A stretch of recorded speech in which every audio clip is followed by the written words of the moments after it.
حضور پر نور شافع یوم النشور صلی اللہ تعالیٰ علیہ وآلہ وبارک وسلم نے ارشاد فرمایا کہ 3 چیزیں اصل ایمان میں سے ہیں، یعنی ایمان کی جڑ ہیں۔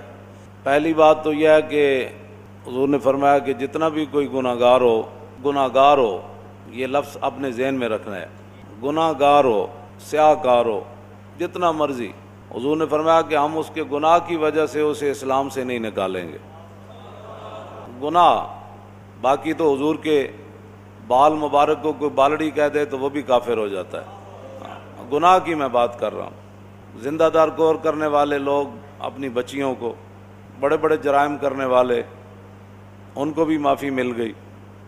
حضور نے فرمایا کہ یہ حق کسی کو نہیں بنتا کہ کوئی مسلمان گناہ کرے تو اس گناہ کی وجہ سے کوئی اس کو کافر کہہ دے، گناہ کی وجہ سے۔ نمبر 1، اس کا معنی یہ نہیں ہے کہ بندہ گناہ پر جری ہو جائے، ہاں، گناہ ہی ہے، گناہ ہی ہے۔ اس کا معنی یہ نہیں ہے کہ پھر کوئی سن کر یہ چلا جائے تو لو جی بندہ، تو ممکن ہے وہ گناہ اس کو کفر تک لے جائے، پھر اس واسطے گناہ ہی ہے، اس پر جری نہیں ہونا۔ دوسرا، حضور نے فرمایا کہ جب سے اللہ رب العالمین نے مجھے جہاد کا حکم دیا اس وقت سے جہاد جاری ہے۔ کسی عادل کا عدل اور کسی ظالم کا ظلم، 2 باتیں، کسی عادل کا عدل اور کسی ظالم کا ظلم اس جہاد کو ختم نہیں کر سکے گا۔ ہاں جی، اس جہاد کو، بس جہاد ہی ہے۔ حضور نے فرمایا یہ جاری رہے گا اور یہاں تک کہ میرا آخری امتی دجال سے جہاد کرے گا، یہ جاری اور ساری ہے۔ اس کو کسی عادل کا عدل، کسی ظالم کا ظلم ختم نہیں کر سکے گا، یہ جاری اور ساری رہے گا۔ اور تیسری بات، والایمان بالاقدار، فرمایا تیسری بات جو ایمان کی جڑ ہے وہ یہ ہے کہ تقدیر پر ایمان رکھنا ہے۔ بس جو تقدیر ہے اس سے بندہ دائیں بائیں نہیں ہو سکتا، مگر کرنے سے بندہ تباہ اور برباد ہو جاتا ہے۔ بس یا اللہ جس کے بارے میں تو فیصلہ فرما دے اسے کوئی ٹال نہیں سکتا، اور جسے تو بچا لے اسے کوئی پھنسا نہیں سکتا۔ بس یہ 3 چیزیں اصل ایمان میں سے ہیں، یہ اس سے دائیں بائیں فرار نہیں ہے۔ پچھلے جمعے سے گزشتہ جمعے میں نے یہ حدیث پاک بیان کی تھی کہ نبی علیہ الصلوۃ والسلام نے فرمایا کہ امت کی تباہی بربادی ہو جائے گی، ذلت چھا جائے گی۔ اب پوری امت مسلمہ پر ذلت چھائی ہوئی ہے، ہاں، پوری ذلت۔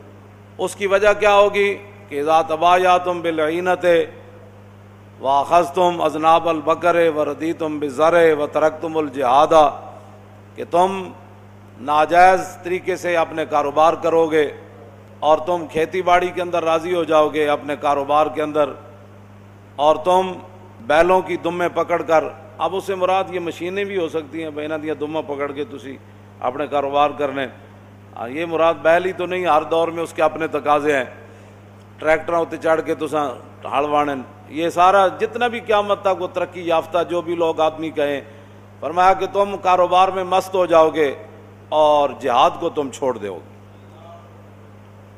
اب آپ بتائیں بھائی، جہاد پوری امت مسلمہ کے اندر کون جہاد کر رہا ہے؟ کوئی بھی نہیں کر رہا، بلکہ جہاد کو انگریزوں نے پہلی گالی بنا دیا۔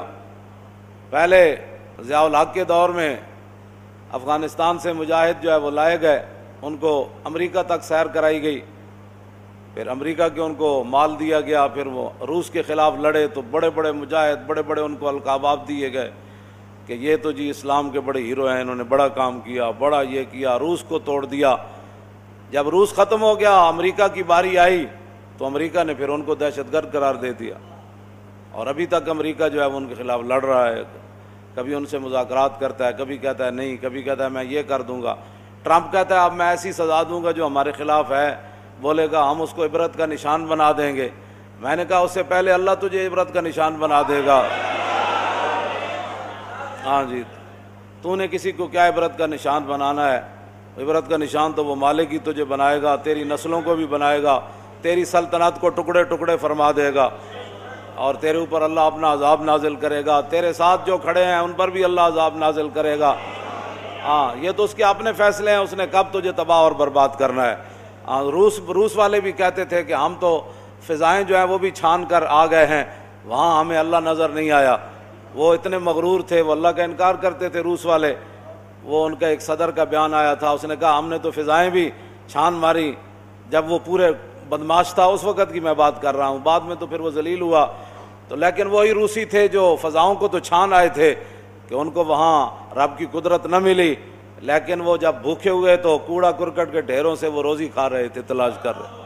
ہاں وہ رب ہے، اس نے کب کسی کو ذلیل فرمانا ہے یہ تو اس کی اپنی شان ہے، لیکن امتحان تو مسلمانوں کا ہے کہ انہوں نے، یہ حضور نے فرمایا وَتَرَكْتُمُ الْجِهَادَ، کاروبار کے اندر مست، ناجائز کاروبار۔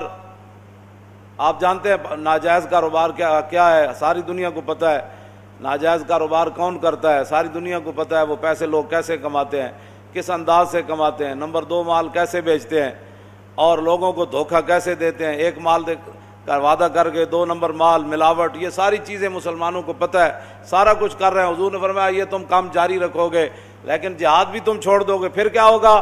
سلط اللہ علیکم ذلًا، پھر اللہ تمہارے اوپر ذلت مسلط فرما دے گا۔